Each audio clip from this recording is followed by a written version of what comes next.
Assalamualaikum warahmatullahi wabarakatuh. Selamat pagi, selamat beraktivitas para pejuang.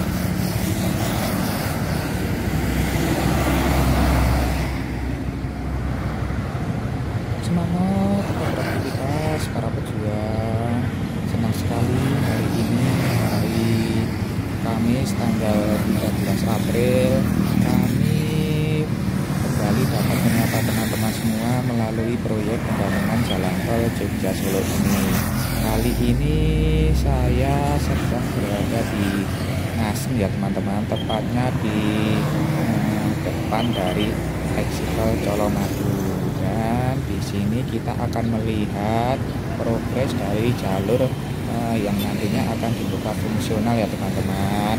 Dan disinilah nantinya akan menjadi permulaan dari jalur fungsional yang akan dibuka kira-kira H-7 atau hari Sabtu besok. Dan di pintu masuk jalan tol fungsional ini sudah diberikan portal ya teman-teman, yaitu hanya kendaraan kecil, kendaraan pribadi yang diperkenankan khusus masuk untuk melalui jalan tol fungsional ini. Ikuti kami, kita akan melihat kondisi dari jalan tol fungsional ini dari Ngasem ini sampai nanti dengan ujungnya yaitu di Kabupaten ya teman-teman. Jadi teman-teman nanti bisa melihat kondisi dari jalan tol fungsional ini. Dari Ngasem ini sudah dipersiapkan pintu masuk yang tadinya adalah jalan proyek bagi truk-truk maupun alat-alat keluar masuk melalui jalan ini ya teman-teman. Namun ini sudah dipersiapkan untuk kendaraan teman-teman semua agar dapat melaluinya, sudah dicor LC setebal 10 cm sehingga nantinya sedikit tidak bergelombang ya teman-teman, sudah nyaman ya, apabila dilewati.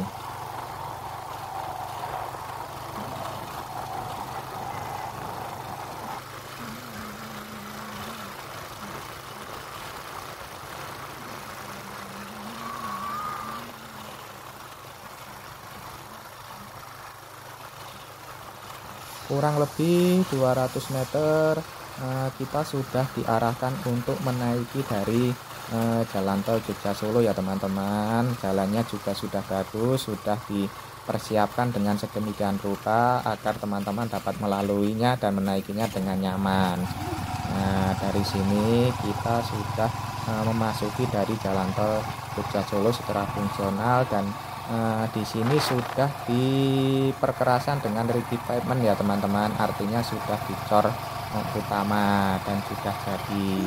Nah, ini kita lalui sekitar 2 km ke selatan ya teman-teman. Ini terlihat para pekerja terus mempersiapkan rambu-rambu serta marka-marka jalan yang harus diikuti para pengendara ketika memasuki dari jalur tol fungsional ini ya teman-teman. Dan di sini di median jalannya atas tengah dari jalan tol Jogja Solo ini juga sudah diberikan drainase, sudah dibangun dari drainase ya teman-teman. Nampak itu saluran drainase juga sudah terlihat di sekitar desa Kuiran ini. Terus ikuti kami ya teman-teman, kita akan terus melihat kondisi dari jalan tol fungsional ini sampai nanti di desa Kateguran dari ujung jalur fungsional yang akan dibuka saat dibuka nanti. Sebelum itu subscribe channel Dua Pejuang ini bagi yang belum ya teman-teman, agar teman-teman dapat mengikuti dan mendapatkan pemberitahuan ketika kami memberikan update seputar pembangunan jalan tol Jogja Solo ini. Dan jangan lupa klik tombol sukanya sebagai dukungan untuk kami terus memberikan informasi serta update seputar pembangunan jalan tol Jogja Solo ini. Saat ini kita sudah ada di sekitar Simpang Susun teman-teman. Itu adalah flyover dari Simpang Jatinegara yang akan menjadi akses yang nantinya akan keluar masuk ke exit tol Kuiran di Banyudono sana.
Toilet mas, buat toilet sementara.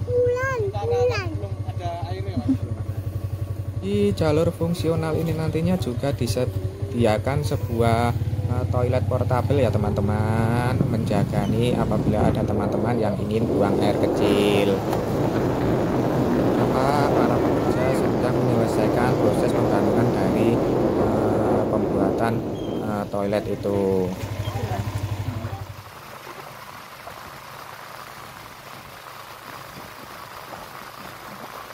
Saat ini kita sudah ada di Desa Buokajen ya teman-teman, dan di Desa Buokajen inilah ujung dari pembangunan jalan tol Jogja Solo yang sudah dilakukan perkerasan dengan rigid pavement, dan nanti selanjutnya jalur fungsional ini menggunakan jalan yang baru dilapisi dengan lapisan LC atau cor dasar. Dan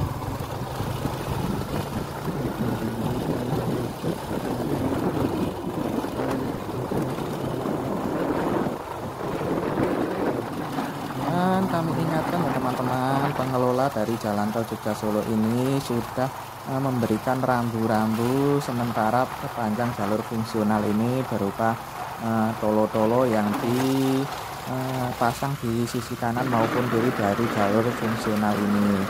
Pengendara harap terus mengikuti rambu-rambu tersebut agar tidak terjadi sesuatu yang tidak diinginkan, karena walau bagaimanapun ini adalah jalur yang masih darurat, yang masih fungsional ya teman-teman.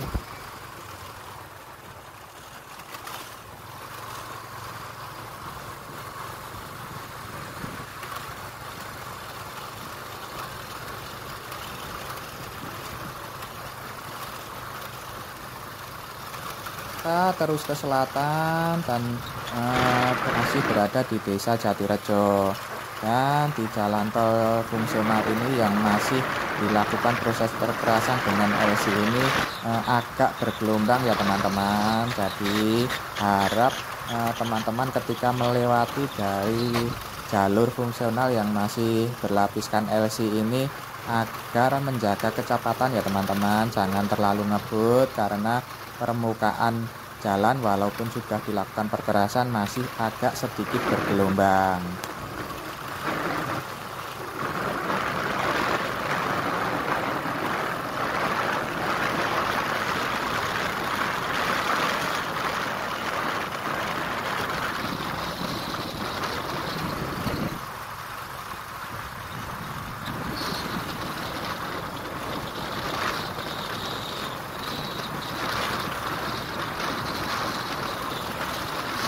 Jika teman-teman menggunakan jalur fungsional ini maka akan menghemat beberapa waktu ya teman-teman dan jarak, karena tidak memutar melewati Bundaran Kartosuro dan dapat menghindari beberapa titik kemacetan yang ada di sana seperti di lampu-lampu merah serta di sekitar depan kandang menjangan markas Kopassus. Di sana sering terjadi kemacetan yang agak panjang.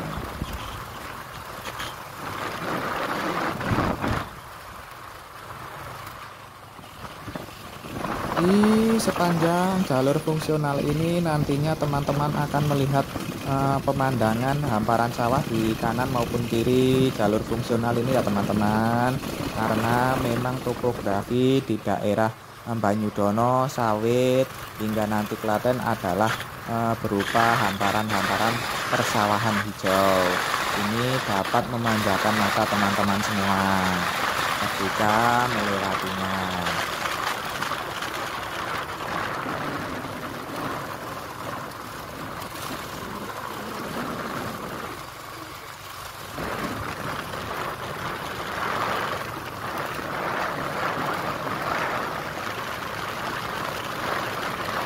Terus menuju ke selatan ke Desa Kateguhan ya teman-teman. Dan di sini juga sudah selesai dari proses cor dasar atau LC yang nantinya akan dipergunakan sebagai jalur fungsional, dan juga terus ikuti dari rambu-rambu sementara berupa tolo-tolo ini ya teman-teman, karena ini adalah batas dari ruas yang bisa kita lewati agar tidak terjadi sesuatu pada kendaraan kita ketika melewati jalur fungsional ini.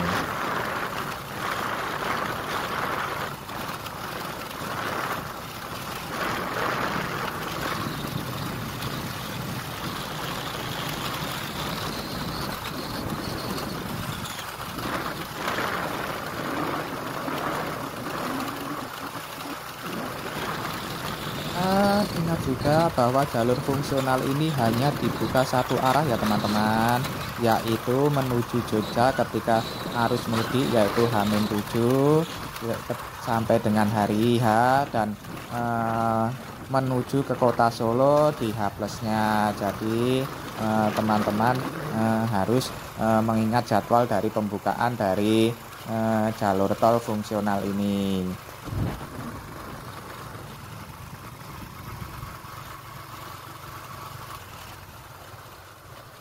Akhirnya setelah kurang lebih 10 menit kita menyusuri jalur tol fungsional ini dari Ngasem atau exit tol Colomadu, kita juga sudah sampai di Desa Kateguhan ya teman-teman.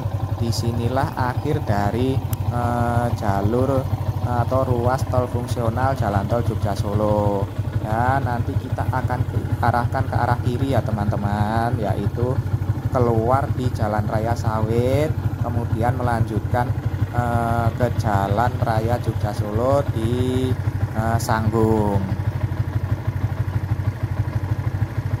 Namun ketika nanti di pintu keluar ini terjadi kepadatan dan kemacetan, sudah ada alternatif yang diberikan pengelola, yaitu melanjutkan sedikit ke selatan ya teman-teman, yaitu belok ke arah kanan itu melanjutkan sampai ke Tegal Gondo. Namun ini dibuka hanya saat nanti terjadi kemacetan, dan saat ini masih dalam proses pengerjaan ya teman-teman.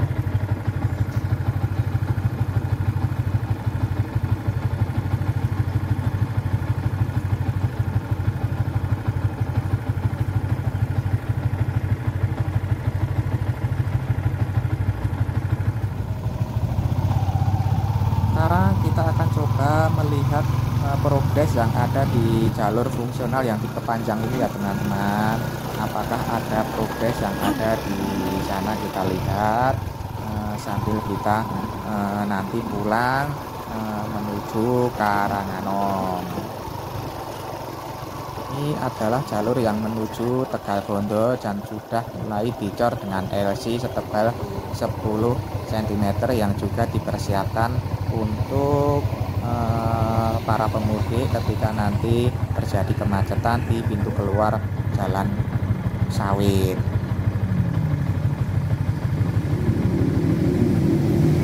Ternyata masih ada berupa pengerjaan sebuah jembatan di sini ya teman-teman, sehingga ini nanti terus dikebut dan berusaha agar bisa dilewati ketika terjadi kemacetan di Jalan Raya Sawit ini saat terjadi puncak arus mudik. Inilah sedikit gambaran serta tayangan dari ruas fungsional Jalan Tol Jogja Solo yang rencananya akan dibuka saat H-7 maupun hari Sabtu nanti ya teman-teman. Semoga saja segi tayangan ini tadi dapat memberikan informasi serta manfaat untuk teman-teman semua. Jangan lupa subscribe channel Dua Pejuang ini agar teman-teman dapat mendapatkan pemberitahuan ketika kami melakukan update-update seputar pembangunan Jalan Tol Jogja Solo. Serta jangan lupa klik tombol sukanya ya teman-teman. Ada kritik maupun saran silahkan tulis di kolom komentar, dan tak lupa kita terus doakan untuk para pekerja yang terlibat dari pembangunan Jalan Tol Jogja Solo ini untuk terus diberikan semangat serta keselamatan dalam pekerjaannya masing-masing. Akhir kata, terima kasih, semoga bermanfaat. Ada kurang maupun lebihnya kami mohon maaf. Sampai jumpa di tayangan-tayangan dari channel Dua Pejuang ini selanjutnya. Kami ucapkan selamat menjalankan ibadah puasa bagi umat muslim yang menjalankan, dan selamat menjalankan mudik bagi teman-teman yang akan melakukan perjalanan mudik. Utamakan keselamatan bukan kecepatan, keluarga menunggu di kampung halaman. Tetap semangat, tetap beraktivitas. Wassalamualaikum warahmatullahi wabarakatuh.